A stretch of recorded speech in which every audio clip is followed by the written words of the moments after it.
Donc ceux qui savent, ils peuvent prendre la parole pour dire véritablement ce que M. Tidiane propose sur les différents points que j'ai cités. Le financement des infrastructures, l'éducation, la santé, l'école. Qu'est-ce qu'il propose sur ça? Voilà, ça sera un débat instructif que de savoir ça, c'est tout. Voilà ce que je voulais dire. Puisque vous posez la question à un PDCI, à quelqu'un qui est de chez Tiam, on va passer la parole. Ce qu'on va faire, on va passer la parole à M. Raven. M. Raven va se débrouiller pour vous répondre entre 3 et 5 minutes si possible. Et ensuite, on va passer la parole à M. Teradi. Vous avez fini, c'est ça? Vous avez conclu? J'ai fini. Merci bien. Vous n'allez plus prendre la parole après. Ok, très bien. Merci beaucoup. Déjà, bonsoir à tous. Bonsoir à tous les panélistes et à tous ceux qui suivent le live. Tapotez, partagez, voilà. Alors, je pense que notre cher ami Arsène, dans son allocution, a parlé d'un système BOOT. B-O-T. La vérité, c'est BOOT, c'est B-2-O-T. Celui qui a réalisé ce modèle de financement-là, c'est bien M. Tidiane Thiam, c'est lui qui l'a inventé carrément. C'est-à-dire partenariat public-privé, avec la centrale Cyprel. Premier d'abord, et ensuite pour Azito. Donc quand on parle de qu'est-ce que Tidiane Thiam propose, va faire aux Ivoiriens, etc., je pense que d'abord il faut se référer à ce qui a été déjà fait par le personnage. Et quand on retourne dans l'histoire, mais des exemples, on en a pêle-mêle. On les a à bras le corps. Vous comprenez? Il faut comprendre qu'on est dans un système aujourd'hui, d'abord, avant même de commencer à parler de la personne Tidiane Thiam, il faut comprendre que quand on est malade, on va voir un médecin, on lui parle d'abord des problèmes qu'on rencontre. C'est en diagnostiquant ce qu'on a comme mal qu'on peut trouver les solutions adéquates. Donc oui, en effet, il est important de repasser en revue le bilan des 3 mandats du RHDP. Des 3 mandats calamiteux du RHDP. Il est important de le rappeler aux Ivoiriens, de le marteler d'ailleurs. Qu'ils sachent. Parce que oui, les programmes vont sortir bientôt. Les programmes seront donnés bientôt. Mais comme on sait que les gens en face ne sont pas inspirés, n'ont pas d'idées, ils sont toujours emprunts à nous copier, à voler nos idées, à se les arroger, à se les approprier. Si vous êtes en Côte d'Ivoire, M. Arsène, vous verrez que depuis 2011, lorsque le président Alassane Ouattara prend fonction, il y a un micro qui est ouvert, je pense. Voilà, monsieur, merci beaucoup, monsieur Kwasi, monsieur Stio. Donc, depuis 2011, quand M. Ouattara prend fonction, il n'a fait que réaliser les 12 travaux de l'éléphant d'Afrique comme infrastructure, finalement. C'est-à-dire, quand vous regardez les constructions qui ont été faites par ce monsieur-là, jusqu'à présent, aujourd'hui, mais vous verrez, avec étonnement, que les projets qui ont été faits par M. Alassane Ouattara sont purement et uniquement que les 12 travaux de l'éléphant d'Afrique. Je peux vous en citer quelques-uns. Hein. L'autoroute à péage Abidjan-Yamoussoukro. Je peux vous citer le pont Henri Konan-Bédier. Je peux vous citer l'autoroute Abidjan-Bassam. Je peux vous citer le pont Philippe Yassé à Jacquesville. Je peux vous citer la modernisation de l'aéroport Félix Houphouët-Boigny en élargissant avec le terminal 2, voilà, qui avait déjà été travaillé pour être élargi.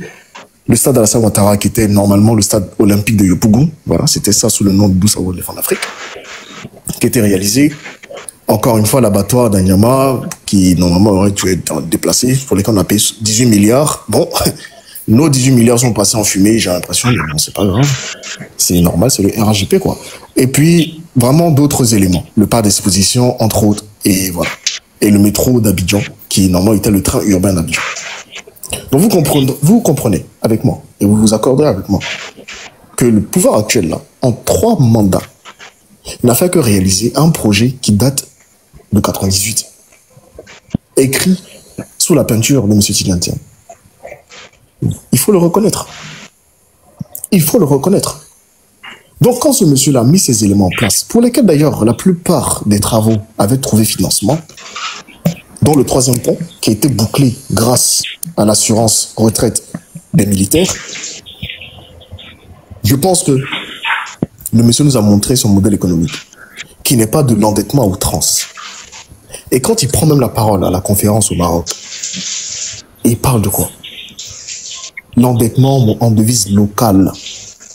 C'est-à-dire que si on doit s'endetter là, il faut privilégier la devise locale.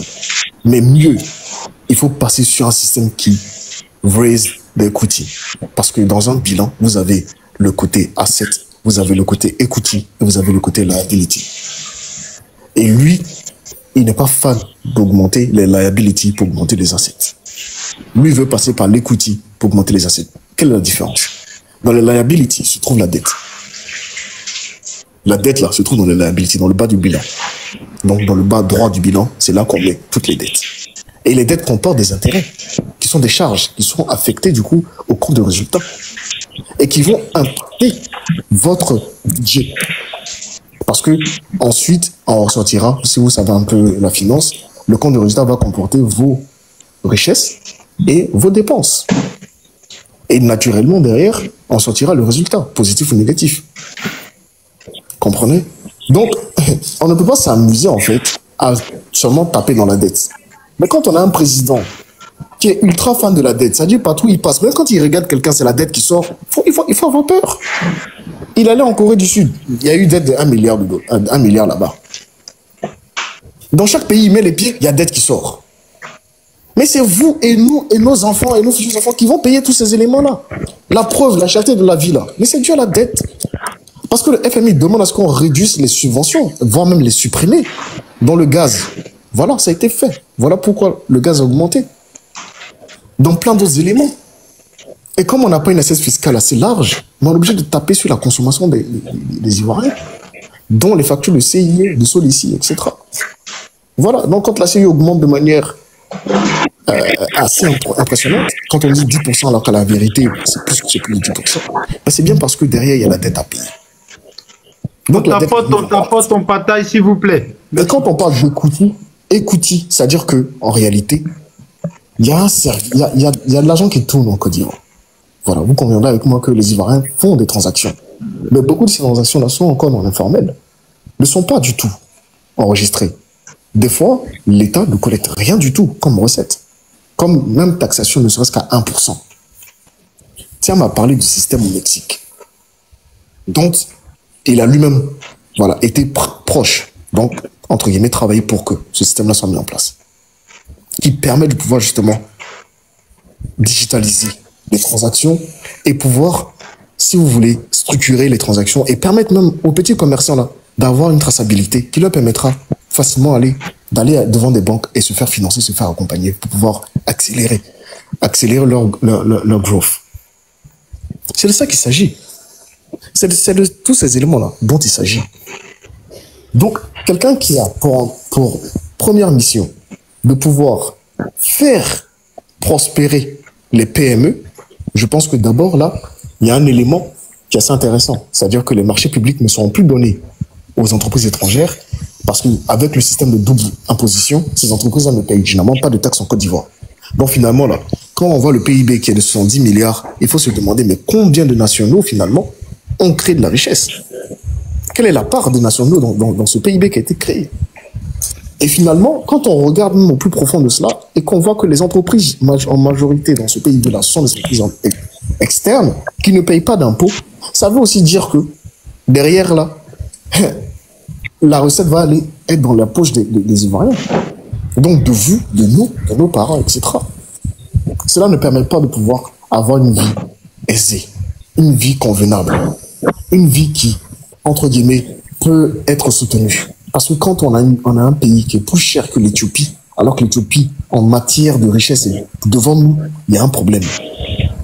Et ça fait partie de ces éléments de dette, etc. Donc pour lui, financer l'économie en interne, en passant par les assurances vie, en passant par des bons qui sont intéressants d'ailleurs, qui sont mieux communiqués, qui sont mieux structurés, qui sont sûrs, qui sont fiables et viables, qui vous permettraient à vous-même de pouvoir acquérir aussi, oui, bien sûr, les parts de dette de la Côte d'Ivoire. C'est de ça qu'il s'agit. C'est de ça qu'il s'agit. Donc, je vais chuter en disant que M. Thiam n'a pas pour objectif de venir alourdir les dettes de la Côte d'Ivoire. Au contraire, il a travaillé avec M. Henri Konan-Bédié au programme PPTE, qui était un mécanisme de réduction de dettes. Chose qui devait être conclue depuis 1998, qui aurait dû être conclue en 2001. Malheureusement, le coup d'État étant en 1999, ils n'ont pas pu aller au bout. Mais ce n'est pas grave. Et il y a encore d'autres mécanismes pour faire justement baisser les dettes dont on subit vraiment grandement le coup. Et il y a d'autres mécanismes pour pouvoir justement faire passer la Côte d'Ivoire à un autre niveau. Et concrètement, la dette n'est pas faite pour être détournée. Voilà, ça, il faut le mentionner parce que nos frères du RHDP ont besoin d'entendre ça. La dette n'est pas faite pour être détournée. La dette, là, elle est faite pour travailler, pour investir, pour pouvoir justement derrière récupérer des devises, des dividendes, etc. Pour futrifier, en fait, finalement, ce qu'on fait. Voilà, je m'arrête là. Merci beaucoup. Oui, merci.